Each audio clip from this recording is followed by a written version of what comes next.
My boyfriend shamed me on TikTok, calling me the ugliest girl he's dated before dumping me. I vanished without a word. Now he's at my door, crying on his knees after 37 missed calls.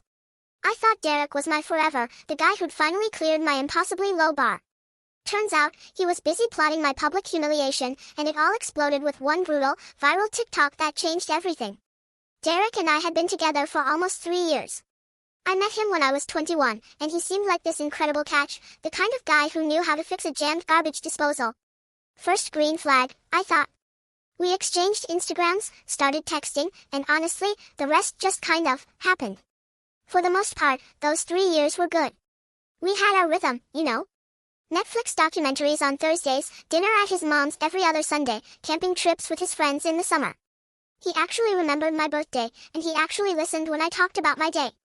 These days, that's practically unicorn behavior, especially after my last boyfriend thought emotional labor was a type of childbirth. So yeah, my bar was admittedly on the floor. Then came that Tuesday. I was scrolling on my phone during lunch, and it dinged with a text from my friend Amara. It was just a TikTok link, but with "call me now" in all caps. Amara is not the dramatic type. She once texted "slight issue" when her apartment was literally flooding. So I clicked the link, and my stomach dropped. There was Derek. At Throwbacks, that dive bar his buddies always hit on Mondays, I recognized the neon Budweiser sign that flickered every 7 seconds. We'd counted it once, waiting for our order. He was clearly 6 beers deep, red-faced, his arms slung around his friend Xavier. Someone off-camera asks, "So, rate your girlfriend, bro?" And you guys, the look on his face changed. It wasn't his normal smile, it was this weird, ugly smirk I'd never seen before, like he was about to let everyone in on some private joke. Then he said it, "Eliana.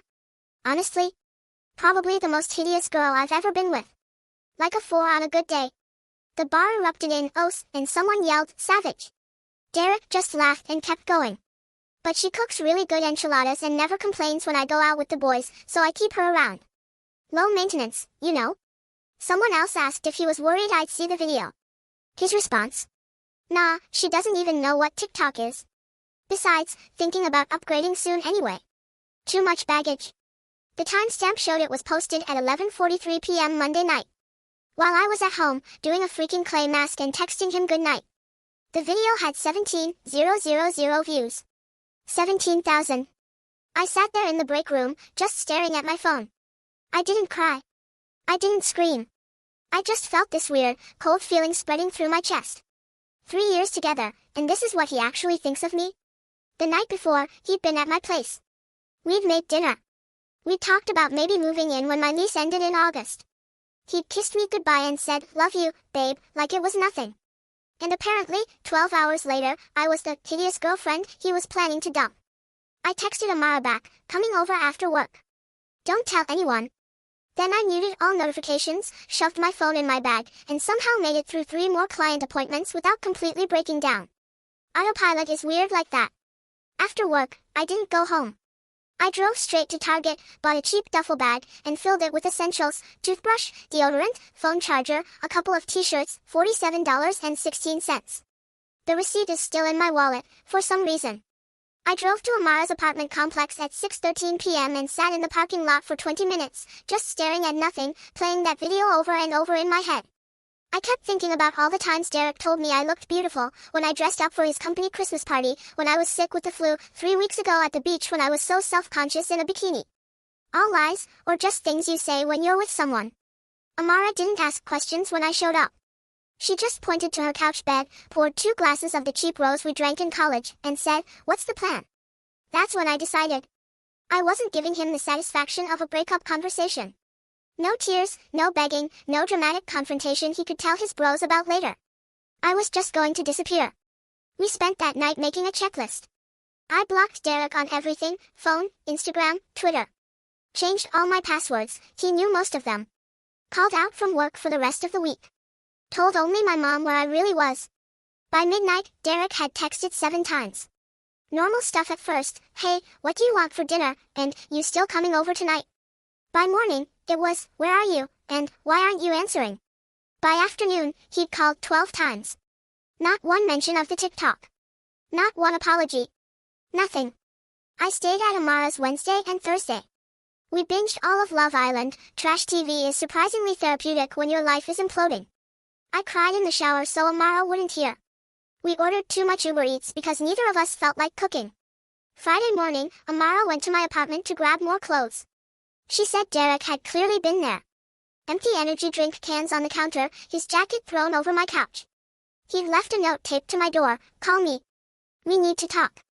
Still nothing about why we might need to talk, like I was supposed to just not know about the video. The TikTok mysteriously disappeared from his account on Thursday night, too late though. It had already been screen recorded and was making rounds in our friend group. My phone was blowing up with, "Are you okay?" texts from people I hadn't talked to in months. The weekend was a blur of ignoring calls from unknown numbers, Derek using his friends' phones once he realized I'd blocked him, and jumping every time someone knocked on Amara's door. Margaret from my old community college group chat sent me screenshots of Derek's Instagram stories, vague posts about missing someone, and biggest mistake of my life with sad song lyrics. Classic damage control. Sunday night, 26 missed calls. Monday morning, 32. I finally went back to work on Monday. My manager hugged me when I walked in. Apparently, the video had made it to her FYP too. She told me to take another day if I needed it, but I said no. I needed normal. I needed to focus on something other than the dumpster fire that was my relationship. Derek showed up at the salon during my lunch break. I hid in the supply closet while my coworker told him I wasn't there. I heard his voice, that familiar low rumble I used to love, through the door. It sounded tired. Good. By Tuesday morning, exactly 1 week since I'd seen the video, the missed call count was at 37. His latest text just said, "Please." I needed to swing by my apartment for my mail, had a package that needed a signature. Figured 8 a.m. was safe since Derek usually leaves for work at 7:30. I was wrong. I unlocked my door, and there he was, sitting on my welcome mat. The one he gave me that says, "Home is where the Wi-Fi connects automatically." He looked up when he heard my keys. Y'all, the man was a wreck. Hadn't shaved, dark circles under his eyes, wearing the same Metallica shirt he'd had on in his Instagram story from 2 days ago. When he saw me, he literally crumpled. Not in a fake, dramatic way, like his body physically gave out. He was on his knees, tears immediately streaming, saying my name over and over. I just stood there, keys still in hand. Felt nothing. Then everything. Then nothing again. "Eliana, please. I'm so sorry. I don't know why I said those things. I was drunk. The guys were pressuring me. I never meant any of it. Please, just talk to me." I cut him off. "I saw what you really think of me. There's nothing to talk about." I stepped around him like he was a piece of furniture, got my mail, and walked back to my car. He followed me to the parking lot, still crying, still begging. I got in my car, locked the doors, and drove back to Amara's. He called 5 more times before I even made it across town. So that brings us to now. It's been exactly 8 days, 4 hours, and 22 minutes since I saw that video. Since I realized the person I trusted most in the world sees me as a convenient placeholder until something better comes along. I don't know what happens next. Part of me, a small, stupid part, misses him. Misses the routine. Misses believing I was loved. I keep replaying his words from the video, hideous, upgrade, so casual, so cruel. 3 years together, and that's what I'm worth. I'll update when there's more to tell. For now, I'm just taking it one day at a time. First update asterisk, y'all remember me? The girl whose boyfriend of 3 years called her hideous on TikTok and then had the audacity to act shocked when she disappeared? Yeah, that's still me, unfortunately. First of all, thank you for all the support on my last post. It's been exactly 17 days since I saw that video and 9 days since Derek showed up crying on my doorstep. Let me tell you, things have gotten weird. So after I left Derek in that parking lot that morning, Tuesday, 8:43 a.m. according to my car's timestamp, I drove straight back to Amara's place in full zombie mode. The whole drive, my phone kept lighting up with calls. Derek had apparently moved on to using his mom's phone to reach me, which is a special kind of desperate. When I got back to Amara's, I just sat in her kitchen, staring at the faded, Live Laugh Tequila magnet on her fridge. I couldn't cry anymore, it was like my emotions had finally reached their data limit for the month. Amara came home from her shift around 2 p.m. and found me in the exact same position, still in my coat. She just sighed, handed me a White Claw from the fridge, lime, the superior flavor, and said something that actually made me think.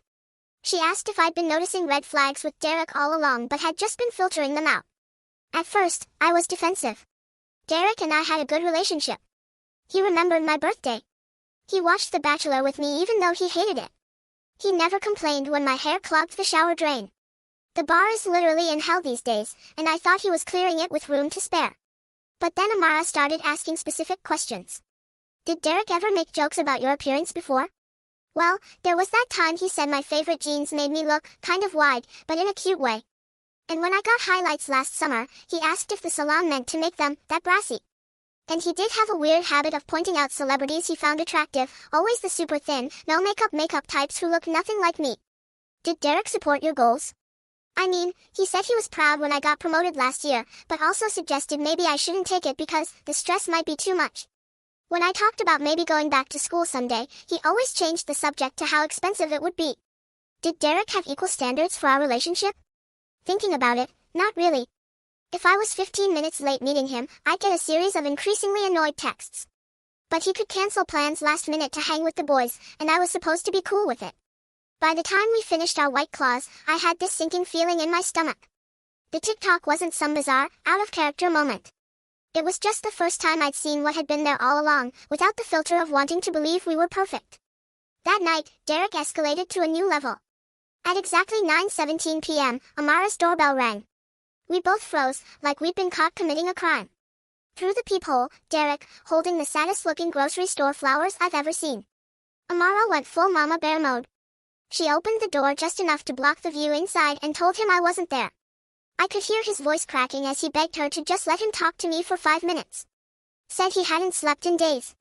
Said he'd lost 7 pounds. Said he'd do anything to fix this. After Amara finally got him to leave, she found a handwritten letter he'd slipped under the door. 8 pages. 8, front and back. I have to admit, I read it twice. It was a lot. Tear stains on the paper, promises to spend the rest of my life making this up to you, explanations about how he was drunk, how his friends were peer pressuring him, how he'd been having a bad day at work. Classic deflection bingo. But one line actually got to me. I said those horrible things because I'm insecure and afraid you'll realize you're too good for me. For about 20 minutes, I actually considered calling him. That's how messed up my brain was, like he humiliated me publicly and I was feeling bad for him. Thankfully, Amara's Wi-Fi chose that exact moment to crash, classic Thursday night Xfinity outage, so we couldn't even stream anything. Instead, we ended up going through old photos on my phone. And that's when I had my first real epiphany. In literally every picture of Derek and me together from the past year, I'm looking at him with this big smile, and he's either looking at his phone, or off to the side, or making some stupid face. Not a single one where he's looking at me the way I'm looking at him. How did I never notice that before? Friday morning brought a new development. My brother Miguel called to tell me that Derek had shown up at his apartment at 7 a.m., asking if he knew where I was. Miguel, being the overprotective brother he is, told Derek that if he came by again, they'd be having a different kind of conversation. Dramatic, but I appreciate the sentiment. By that point, I was actually starting to feel smothered by all of Derek's attempts to contact me. It wasn't romantic, it was uncomfortable. So I did something I'd been avoiding. I drafted a text. Simple, direct, no room for misinterpretation, I need space. Please stop contacting me, my friends, and my family. I'll reach out when, if, I'm ready to talk. Sent it at 10:22 a.m. Immediately turned my phone off for 3 hours because I couldn't handle seeing his response. When I finally checked again, there were 5 paragraphs waiting for me. The gist, he understood, he'd respect my boundaries, he'd wait forever if that's what it took. Followed immediately by 3 more texts asking when forever might end and if we could please just meet for coffee next week. So much for respecting boundaries. The weekend was actually peaceful. Amara's roommate, Margaret, was out of town visiting her parents, so we had the place to ourselves. We ordered in, did face masks, watched all 3 Magic Mike movies, for the plot, obviously, and I went a full 24 hours without checking my phone. It felt like coming up for air after being underwater. Sunday night, though, things took another turn. I was scrolling through Instagram before bed, bad habit, I know, when I saw it. Derek had posted a video. Not just any video. A public apology to me. Tagged me in it and everything. For minutes and 27 seconds of him sitting in his car, looking directly at the camera with red-rimmed eyes, telling everyone who saw that horrible TikTok how sorry he was, how much he regrets hurting the most beautiful person, inside and out, that he's ever known, and how he's learning to be a better man. The comments were a mess. Some people praising him for taking accountability, barf, others calling him out for making my humiliation about him again. His buddy Xavier commenting, "Stay strong, bro," like Derek was the victim here. I couldn't sleep after that. Kept thinking about how even his apology was public. Even his supposed rock-bottom moment was carefully filmed, probably with multiple takes, posted at optimal engagement hours, 8 p.m. on a Sunday. Monday morning, I decided I needed to go back to my own apartment. Amara had been amazing, but I couldn't hide at her place forever. Plus, her hot water heater had been acting up all weekend, and cold showers in February are not the vibe. As I was packing up my duffel bag, my phone pinged with a Venmo notification. Derek had sent me $300 with the note, "For the anniversary dinner we'll never have." Our 3-year anniversary would have been next week. I sent it back immediately, then blocked him on Venmo too. The drive back to my apartment felt like going to a job interview I knew I'd bomb. Every red light had me checking my rearview mirror, half expecting to see Derek's car pull up behind me. But my apartment building was Derek-free when I arrived. My neighbor, Mrs. Rogers, nodded at me in the hallway like I hadn't been gone for over 2 weeks. My plants were all dead, RIP to my supposedly impossible-to-kill snake plant. The air smelled stale and slightly like the Indian takeout I'd forgotten in the fridge. It felt both strange and familiar, like putting on jeans that don't quite fit anymore. And then I saw them. Post-it notes. Everywhere. On my bathroom mirror, "I miss your smile." On my fridge, "Remember our first year?" On my TV, "Our Netflix queue misses you." On my bedside table, "I can't sleep without you." I stood there in shock, slowly realizing what had happened. Derek still had the spare key I'd given him last year. He'd been in my apartment while I was gone. My skin instantly crawled.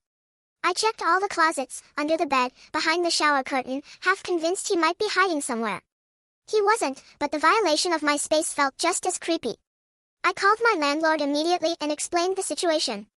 He agreed to change my locks the next morning. Then I systematically went through my apartment, removing every single post-it note and ripping them into tiny pieces. Petty? Maybe. Satisfying? Absolutely. That night was my first one back in my own bed, and I won't lie, it was weird. I kept waking up, expecting to feel Derek's weight on the mattress. My brain hadn't caught up to the reality that we were over. Tuesday morning, yesterday, I was making coffee when someone knocked on my door. My heart stopped for a second before I remembered Derek's key wouldn't work anymore. It wasn't Derek. It was Xavier. Xavier, who had been in that TikTok video, laughing along while Derek called me hideous. Xavier, who I'd been friends with before I even met Derek. Xavier, who had apparently come as Derek's ambassador. He looked uncomfortable, shifting from foot to foot in the hallway. Started with small talk about the weather, seriously, before finally getting to the point. Derek was in a really bad place and just wanted 5 minutes to explain himself. I asked Xavier if he remembered laughing in that video. He had the decency to look ashamed, said he was drunk and just going along with the guys. Then he hit me with this gem. He didn't mean any of it, Eliana. You know how guys talk when they're together. I don't want to be with someone who talks like that with his friends, drunk or sober.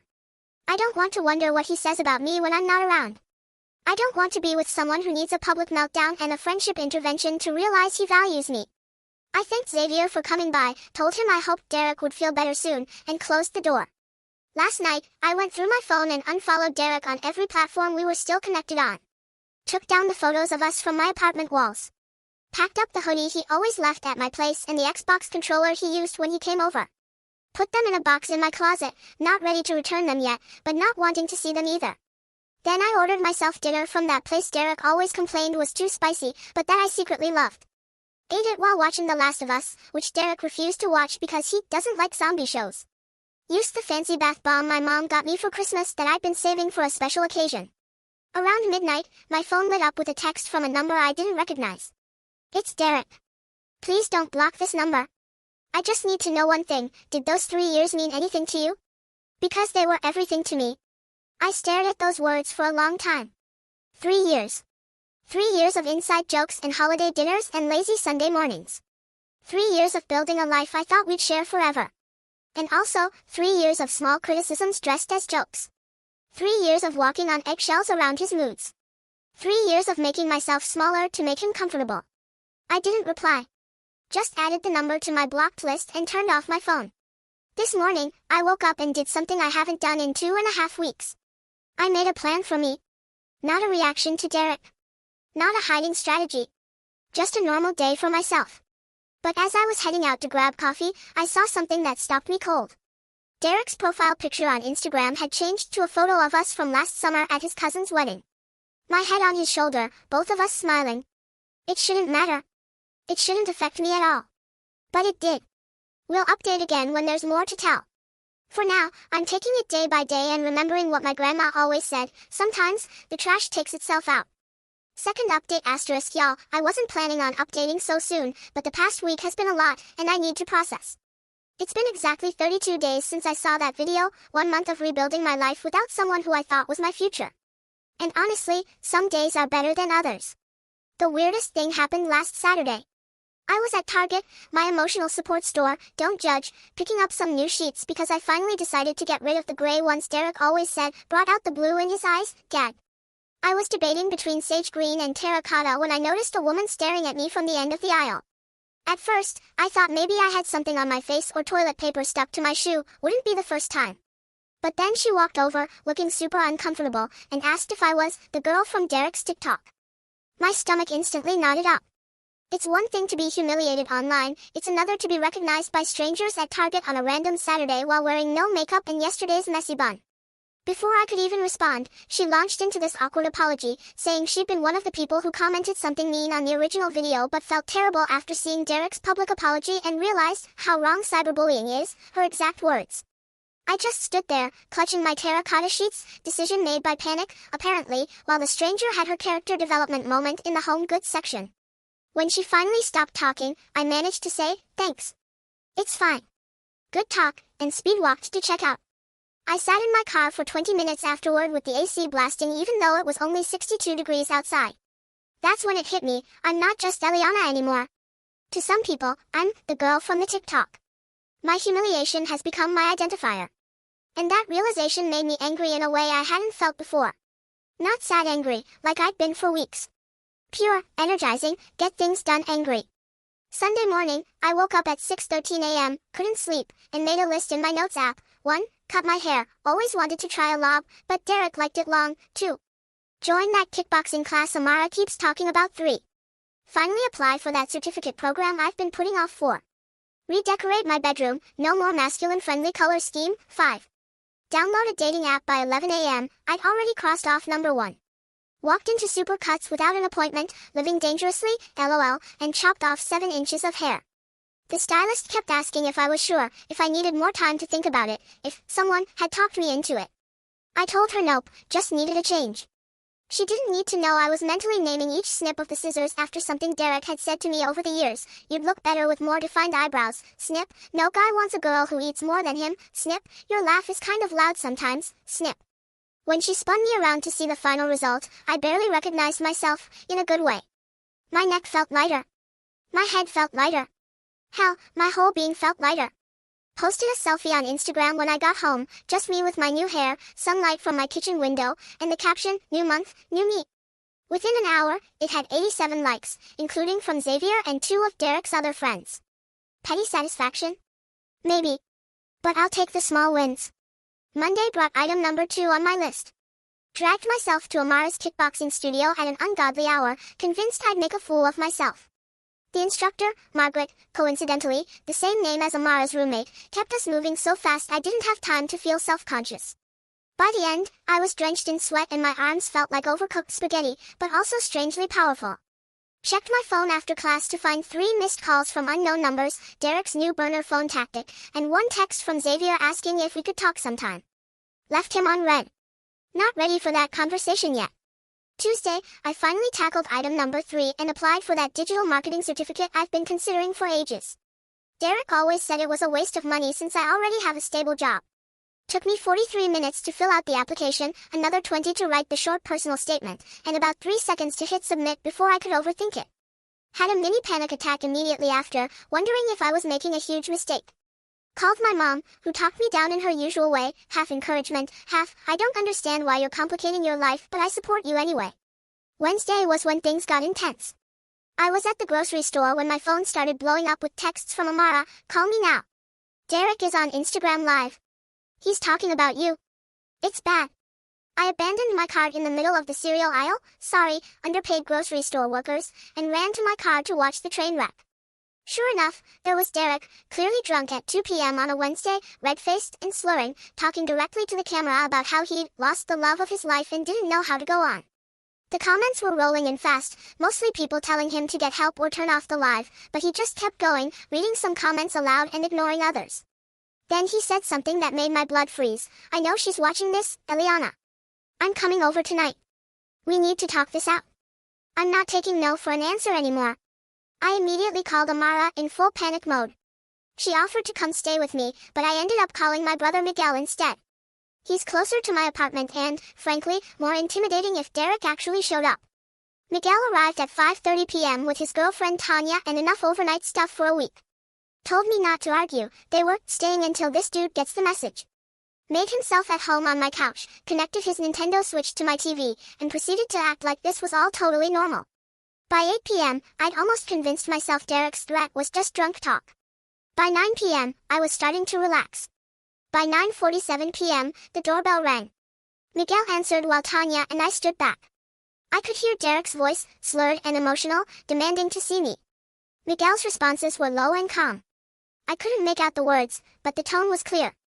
After about 5 minutes, I heard my door close. Miguel came back looking annoyed but calm. Said Derek had finally left after Miguel convinced him this wasn't a good time, understatement of the year. Also mentioned that Derek looked rough and smelled like he'd bathed in Jack Daniels. I slept terribly that night, jumping at every sound outside my window. Kept thinking about how different things were just 5 weeks ago, when I still believed Derek was the one, when I still thought I knew him. Thursday morning, I woke up to a text from a number I didn't recognize. This is Derek's mom. I'm worried about him and don't know what to do. He won't eat, barely sleeps, lost his job yesterday for showing up drunk. I know you don't owe him anything, but please call me. Talk about emotional manipulation. She'd always done this, treated Derek like he couldn't possibly handle consequences, swooping in to fix everything, one of many red flags I'd ignored. I showed the text to Miguel, who advised ignoring it, but something about it bothered me all day. Not guilt, exactly, but a nagging feeling that this situation was spiraling beyond what I'd intended. Around 3 p.m., I decided to text her back. I'm sorry Derek is struggling, but I'm not responsible for his choices or his healing. Please encourage him to get professional help. She responded immediately, he made a mistake. Everyone deserves forgiveness. I didn't reply. Some mistakes change how you see a person forever. That evening, something unexpected happened. I was scrolling through TikTok, glutton for punishment, I know, when I saw a video from someone I didn't follow. It was one of those storytime TikToks, and the caption made my heart stop. When your friend humiliates his girlfriend on TikTok and you finally call him out for being toxic. It was Franklin, one of Derek's longtime friends, the guy who was literally in the original video, laughing along. In the video, Franklin explained how he'd been complicit in Derek's toxic behavior for years, not just with me but with previous girlfriends too. How the friend group had a pattern of encouraging Derek's worst impulses. How the TikTok incident had been a wake-up call for him personally. He ended with, Eliana, if you see this, I'm sorry. We all failed you. And Derek, man, get help. This isn't about winning her back, this is about becoming someone who would never hurt her in the first place. I watched it 7 times. Sent it to Amara, who responded with, holy sh*t, and nothing else for a full 10 minutes. Then Franklin DM'd me on Instagram, hey, hope that didn't make things worse. Just couldn't stay silent anymore. No pressure to respond. I sat with that for a while, appreciated that he didn't expect a response. Finally wrote back, thanks for speaking up. Better late than never. We ended up having a surprisingly honest conversation. He told me Derek had been spiraling hard since I left, drinking daily, getting into fights, alienating friends. Said the friend group was divided between those enabling him and those trying to get him help. Franklin also confirmed something I'd suspected, this wasn't the first time Derek had spoken about me that way. Just the first time it was recorded. That hit different, knowing it wasn't a one-time drunk mistake, but a pattern. A true reflection of how he saw me when I wasn't around. Friday, yesterday, marked exactly 1 month since I walked away. I decided to celebrate my Independence Day by tackling the final item on my list, downloading a dating app. Not because I'm ready to date, God no, but because I wanted to remind myself that Derek isn't the only option in the universe. That there's a whole world of people who might appreciate me without secretly tearing me down. Setting up my profile felt weirdly vulnerable, choosing photos where I actually liked how I looked, writing a bio that was authentically me, not curated to appeal to one specific person's preferences. Like stretching muscles I'd forgotten I had. I had just finished setting up my profile when my phone rang. Another unknown number. My first thought was, here we go again. But something made me answer. It wasn't Derek. It was his friend Xavier. Xavier sounded weird. Nervous. Talking too fast. Said he needed to tell me something important. Something about the original TikTok. Something that might change how I saw everything. I almost hung up. Almost told him I was done with all of it, done with Derek, done with his friends and their drama. But then Xavier said, the TikTok wasn't spontaneous, Eliana. Derek planned it. And I can prove it. I'm seeing Xavier today at 2 p.m. at the Starbucks. Miguel insisted on coming with me and sitting at a nearby table, just in case. I have no idea what Xavier wants to tell me. I'll update after I meet with Xavier. My stomach's in knots, and I've changed my outfit 4 times already. Wish me luck, I guess. Edit asterisk just about to leave for Starbucks. Thanks for all the supportive comments. To answer the most common questions, no, I haven't unblocked Derek and don't plan to. Yes, I'm bringing my pepper spray, thanks for the concern, lol. And no, I don't want Derek back. I just want to understand WTF happened. Last update asterisk y'all, I've rewritten this post 4 times now because I still can't believe everything that's happened. First, thank you to everyone who sent supportive messages after my cliffhanger last update. Sorry for leaving you hanging, but I genuinely needed time to process what Xavier showed me. Let's back up to Saturday at 2:03 p.m. I walked into Starbucks with my stomach in knots, spotted Xavier in the corner booth nervously shredding a napkin. Miguel took his position at a table near the door, looking very obvious despite his disguise of sunglasses worn indoors. Xavier looked rough, not Derek-level disaster, but definitely stressed. Dark circles under his eyes, hair unwashed, wearing the same shirt I'd seen him in at least 3 times on Instagram recently. The first 5 minutes were painfully awkward. He apologized about 17 different ways for his part in the TikTok situation. I just sipped my iced latte and waited for him to get to the point. Finally, he pulled out his phone. Before I show you this, you need to know, I didn't find it until yesterday. I was going through some old group chats trying to find a pizza place we ordered from once, and I saw this thread that Derek started about a month before. He slid his phone across the table. It was open to a WhatsApp group chat titled Weekend Warriors, Derek, Xavier, Franklin, and 2 other guys. The messages were from 5 weeks before the TikTok incident.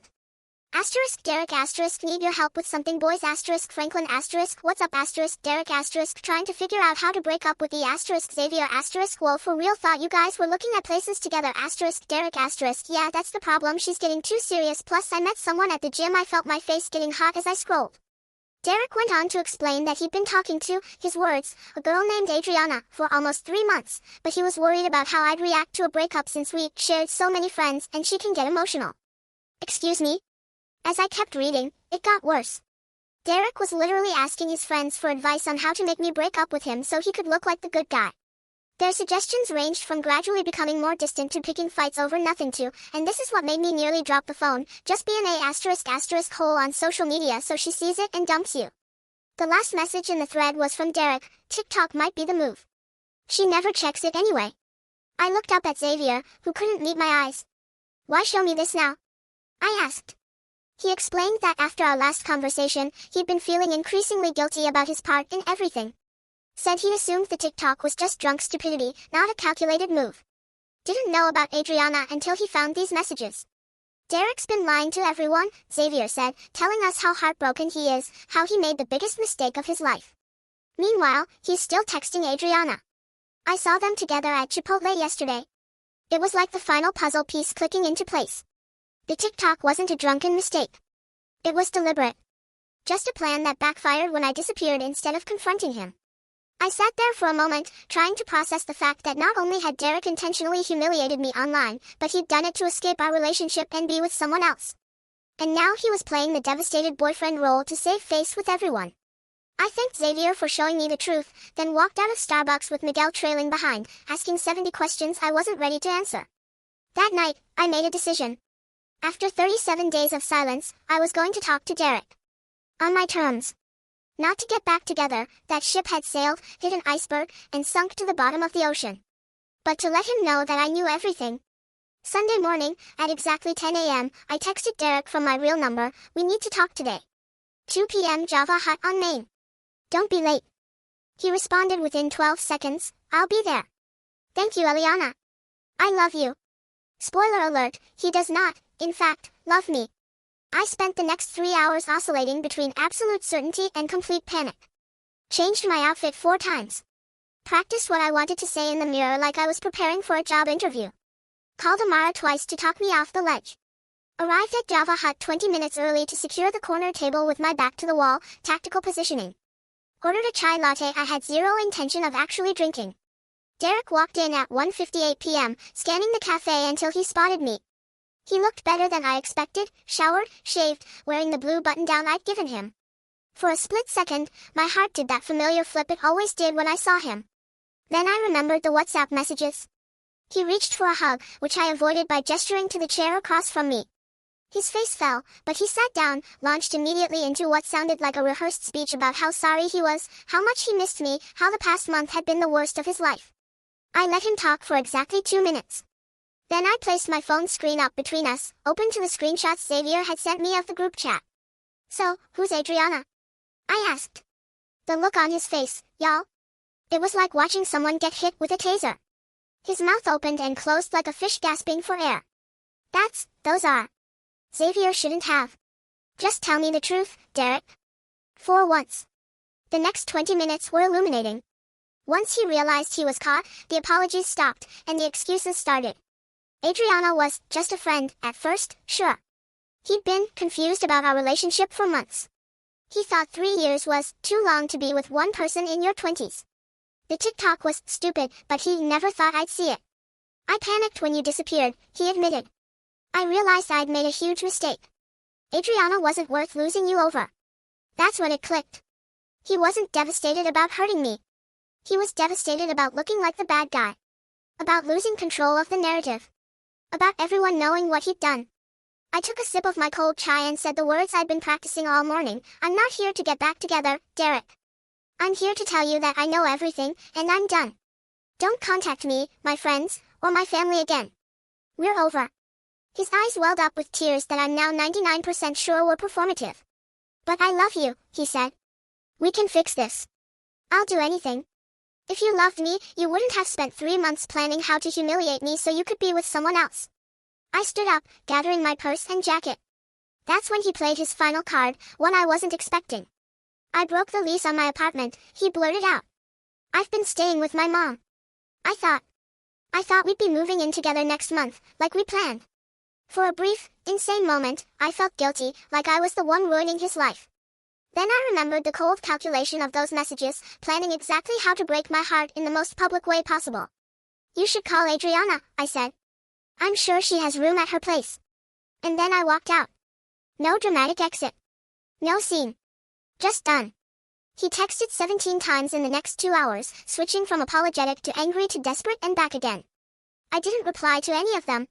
Just took screenshots and sent them to Amara with the caption, "The audacity continues." Around noon, my phone lit up with a text from an unknown number. My first thought was, here we go again. But it wasn't Derek. It was Adriana. "Hi Eliana, you don't know me but I think we need to talk. Derek's been telling me one story and apparently telling you another. We met for coffee that afternoon. I've consumed enough caffeine this week to power a small city."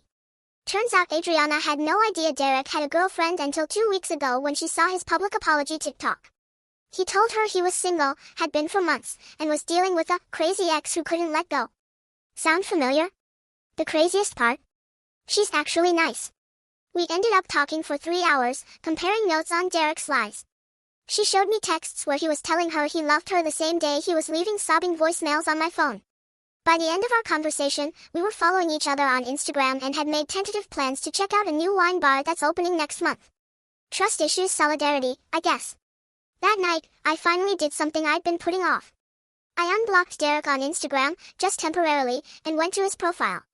His story from 3 hours earlier was a black screen with the song, "Glimpse of Us," playing, Joji's sad boy anthem, so on brand, and the text, "Sometimes you don't know what you have until it's gone." His profile picture was still us from last summer. His most recent post, a throwback photo of us from our 2nd anniversary with the caption, "I'd give anything to go back." Meanwhile, Adriana had sent me screenshots of him texting her that same day, asking if she wanted to hang out later. I've never felt more certain of a decision in my life. Yesterday marked exactly 40 days since I discovered the TikTok. 6 weeks of pain, anger, confusion, and finally, clarity. I officially blocked Derek on every platform. Changed my number this morning. Told my landlord under no circumstances should he ever be allowed into the building. And then I did something just for me. Remember that digital marketing certificate I applied for? I got accepted yesterday. Classes start next month. Paid the deposit with money I'd been saving for the apartment Derek and I were supposed to share. Last night, Amara, Miguel, and a few other friends came over for an impromptu goodbye, Derek, party. We ordered pizza, drank cheap wine, and took turns reading the increasingly desperate texts he sent over the past weeks. Toxic? I know. But also weirdly cathartic. At one point, Miguel asked if I was sad about wasting 3 years with Derek, and the thing is, I'm not. Those years weren't a waste. They were a lesson about red flags I'll never ignore again. About my own resilience. About the kind of relationship I actually deserve. This morning, I woke up to a notification that Derek had tagged me in a new Instagram post. My finger hovered over the view button for about 3 seconds before I realized, I don't care what it says. His words have no power over me anymore. Instead, I deleted the notification, made my coffee, and sat on my balcony watching the sunrise. So I guess this is officially the end of this saga, y'all. And to any other girls out there dealing with your own Dereks, you deserve better. And better exists. Trust me,